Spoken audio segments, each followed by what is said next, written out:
Entrego el servicio de guardia con la consigna especial de garantizar la seguridad del Palacio de Carondelet y la integridad del señor presidente constitucional. Es un poco la radio de metal frente al pueblo. Sí, yo creo que el actual presidente ha roto el mito de que quien conocía el Palacio se consideraba una persona privilegiada. Y en realidad yo creo que el Palacio deben conocerlo todos los ecuatorianos porque tienen que sentirse parte también de ese poder. O sea, al final el presidente es elegido por toda la gente. Pero creo que más importante que el Palacio por dentro son realmente sus barandas, porque son el vínculo para poder estar permanentemente con la gente. La baranda además es ese testigo de la vida cotidiana, el testigo de la Plaza Grande, de las casas del frente, el testigo de toda la gente que está demorando su existencia en las bancas de la Plaza Grande. La famosa Plaza de las Palomas Muertas, ¿no?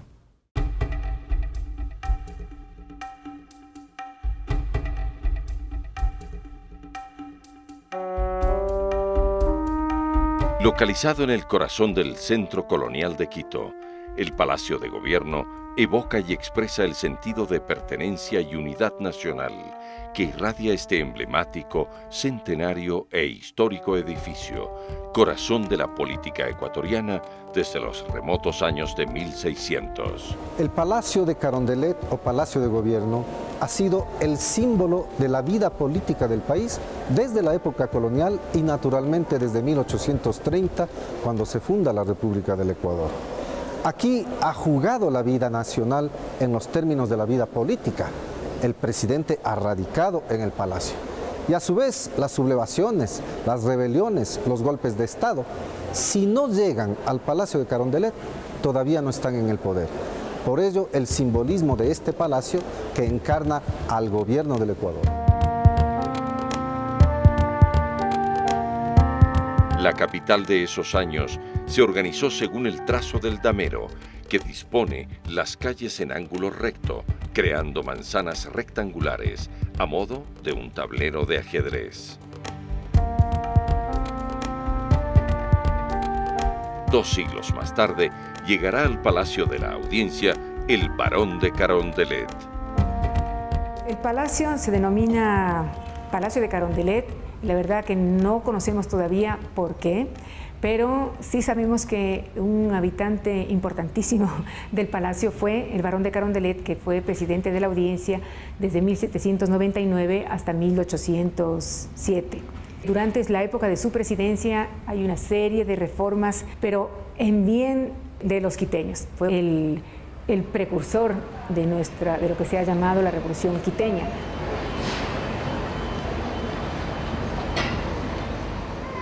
Un 16 de junio de 1822, poco después de la batalla de Pichincha, Simón Bolívar llega a Quito y se aloja en el Palacio de la Audiencia. Desde entonces, el Libertador escribió varios documentos, suscritos de puño y letra, desde el Palacio de Carondelet. Hay que crear nuevos símbolos. Y el nuevo símbolo no solamente es la bandera, no solamente es el escudo, no solamente el himno nacional, es también la arquitectura que representa a esta nuevo orden. Y es por eso que precisamente en 1841 el presidente Juan José Flores, nuestro primer mandatario, contrata la remodelación del viejo palacio colonial para darle una nueva imagen, la imagen de la nueva república, y utilizará la Bezzari, que es el arquitecto, el arte neoclásico para esa representación.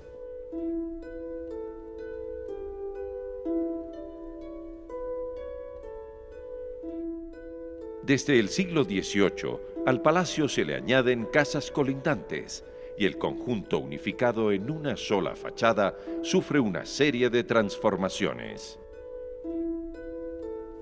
Así, en la época de la colonia, se construyó con ladrillo y cal que marcó el color blanco de sus paredes, vigente hasta la fecha.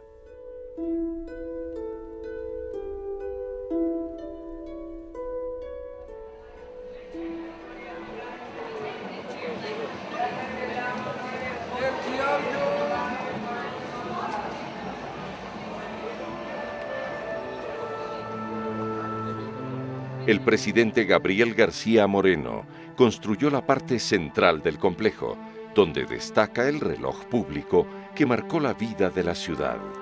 El gobierno del conservador, que en 1869 emitió una constitución que impuso la pena de muerte, es recordado por su mano dura y el uso de la violencia para reprimir adversarios.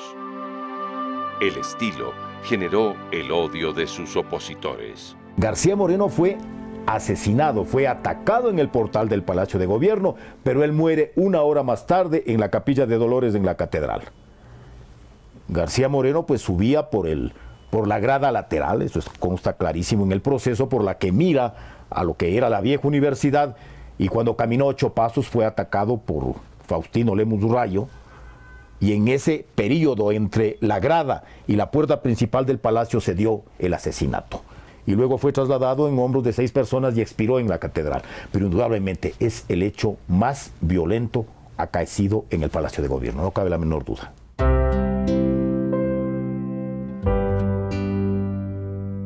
Desde 1830, todos los mandatarios usaron su banda presidencial.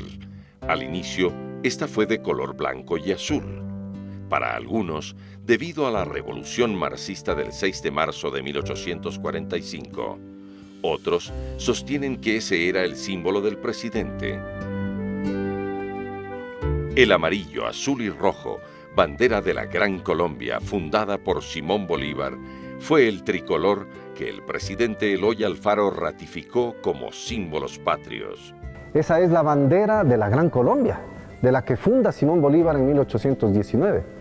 Y Eloy Alfaro, como es además el gran seguidor de la idea bolivariana, no solo que es quien definitivamente en un decreto de 1900 sancionó la bandera, el himno y el escudo como símbolos del país, sino que, como queda evidenciado en ese retrato, la bandera amarillo, azul y rojo en su pecho le identifica como presidente de este país con ese mismo símbolo al que él había sancionado oficial para nuestra nación. Eloy Alfaro inaugura, de alguna manera, el siglo XX. Otro presidente es el presidente Isidro Ayora, que gracias a la Revolución Juliana de 1925, inaugura a su vez un Estado mucho más moderno que aquel que había avanzado Eloy Alfaro. El modelo liberal provocó al Estado deudas impagables a la banca costeña. Por eso, el 9 de julio de 1925, irrumpe la Revolución Juliana, una revuelta militar que con total apoyo popular crea las condiciones para que el presidente Isidro Ayora funde y fortalezca las instituciones y estructura del Estado. Conforme pasa el tiempo, el Estado se vuelve cada vez más complejo porque va adquiriendo presencia nacional y poder. Tanto es así que el Palacio tendrá que albergar el propio Congreso Nacional.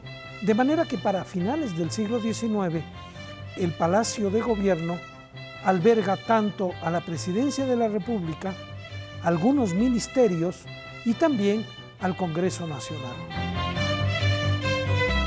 Hasta el siglo XIX, el Salón Amarillo fue el del Congreso.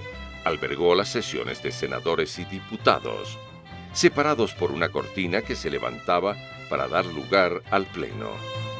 En los años 60 se construyen las sedes del Legislativo y el Salón Amarillo se transformó en el Salón de los Presidentes, cuyos retratos cuelgan hasta hoy representando el presidencialismo en la historia nacional a través de cada mandatario y su régimen. El Salón Amarillo ostenta un artesonado modulado en planos hexagonales y geométricos, y una marquetería de cedro donde destacan lámparas de cristal de Bacará, el más fino del mundo.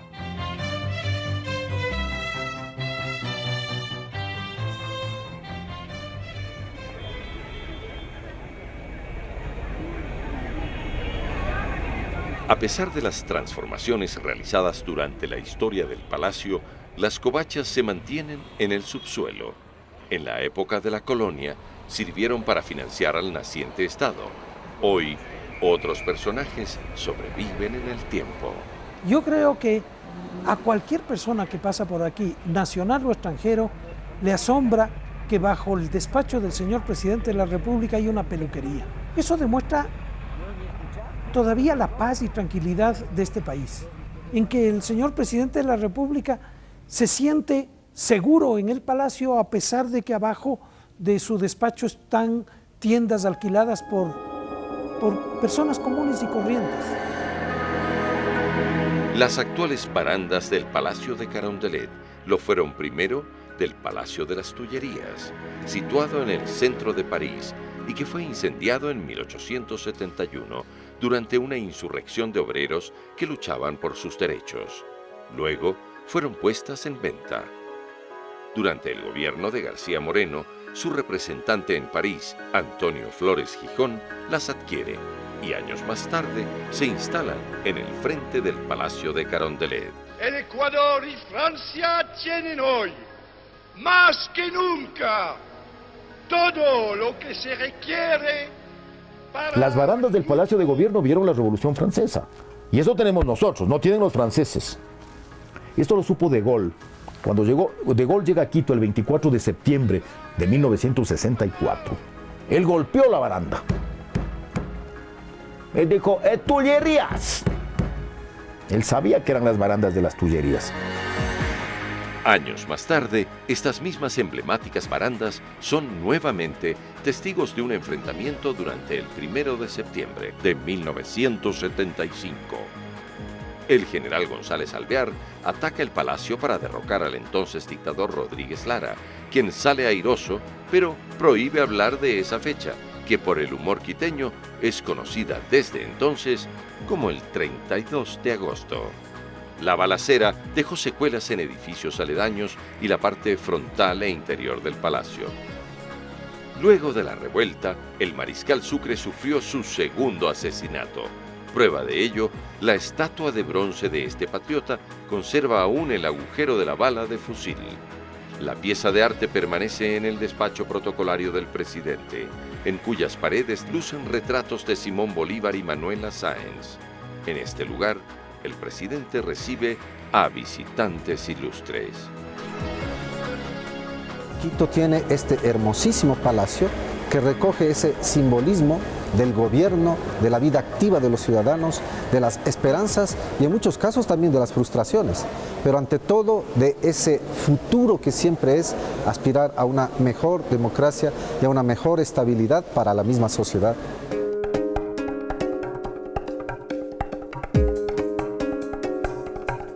En el salón de banquetes se realizan las recepciones oficiales para presidentes, diplomáticos, artistas y otros personajes. El lugar alberga diversas imágenes de la reconocida escuela quiteña.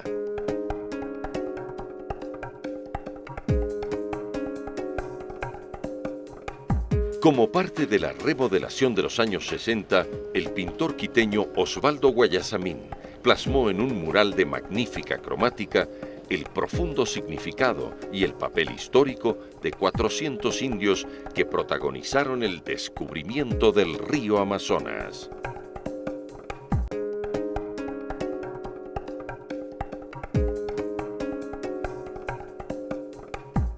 En el palacio destaca la residencia presidencial, lugar donde viven los mandatarios. Fue construida durante el tercer mandato de José María Velasco Ibarra.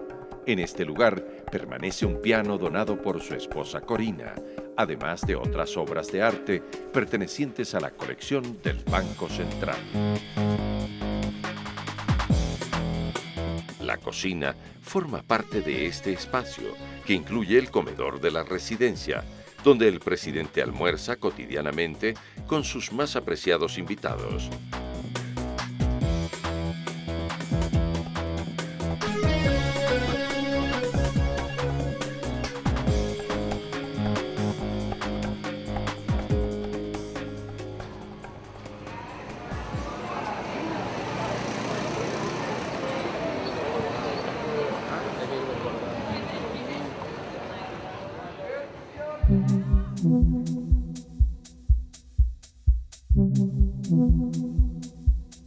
Con el paso del tiempo, cambió la manera de ver al palacio. Nuevos y destacados artistas contemporáneos plasman su nueva visión de la Casa de Gobierno. Por su parte, el gobierno de la Revolución Ciudadana modernizó el despacho privado del presidente, dotado de la más alta tecnología.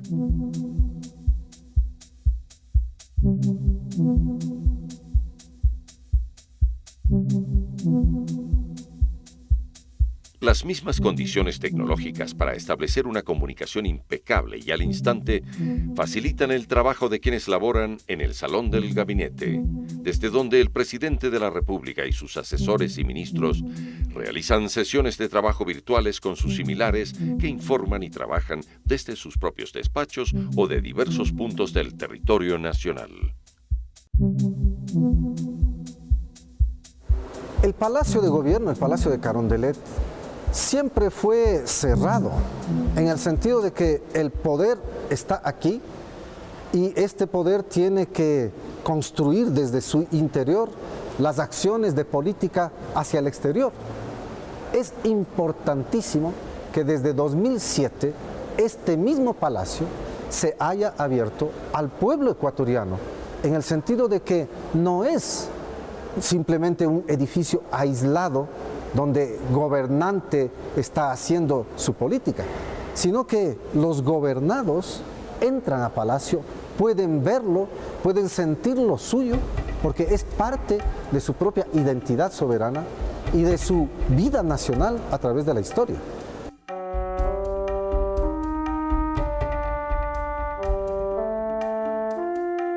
Por política establecida por el actual presidente de la República del Ecuador, los regalos y presentes entregados al primer mandatario pertenecen al pueblo ecuatoriano, que puede apreciarlos en el Museo del Palacio, adecuado para ese innovador objetivo.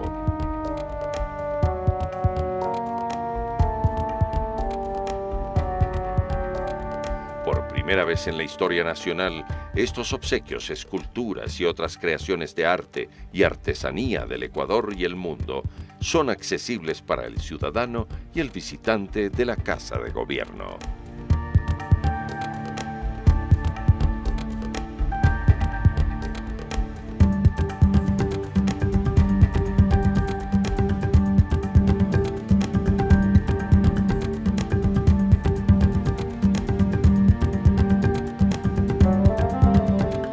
Por ello la importancia de que el palacio se haya abierto desde el 2007 y que incluso los regalos al presidente de la República hoy se exhiban. Habríamos querido que ello ocurra a lo largo de toda nuestra historia. Hoy hay un cambio. Esos regalos representan el simbolismo de que a la sociedad ecuatoriana, al país, se han hecho obsequios en reconocimiento de su honor y de su dignidad, y el pueblo ecuatoriano hoy los puede ver y sentirlos, en definitiva, como patrimonio suyo, como patrimonio del pueblo soberano.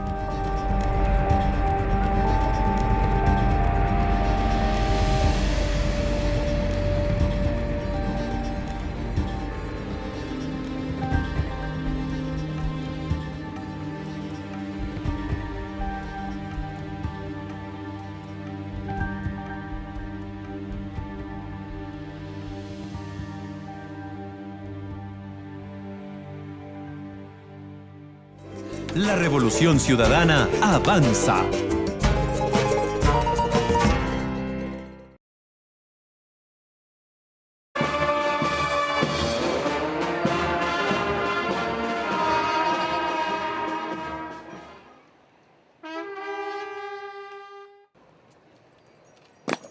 Entrego el servicio de guardia con la consigna especial de garantizar la seguridad del Palacio de Carondelet y la integridad del señor presidente constitucional.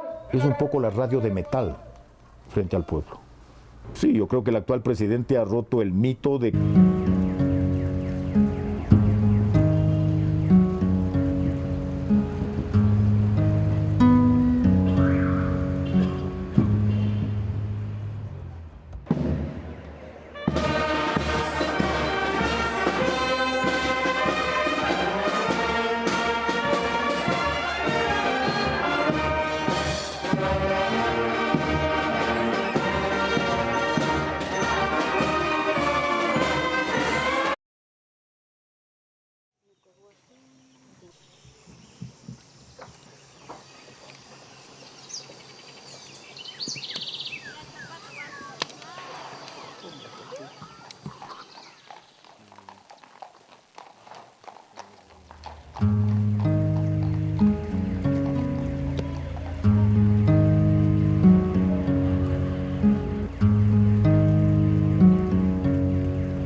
Quien conocía el Palacio se consideraba una persona privilegiada.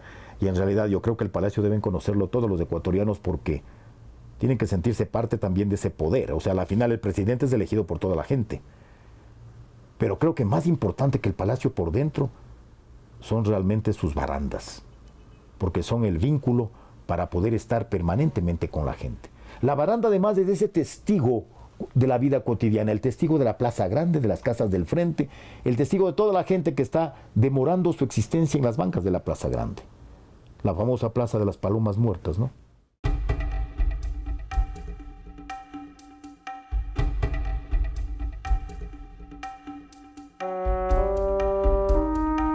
Localizado en el corazón del centro colonial de Quito, el Palacio de Gobierno evoca y expresa el sentido de pertenencia y unidad nacional que irradia este emblemático, centenario e histórico edificio, corazón de la política ecuatoriana.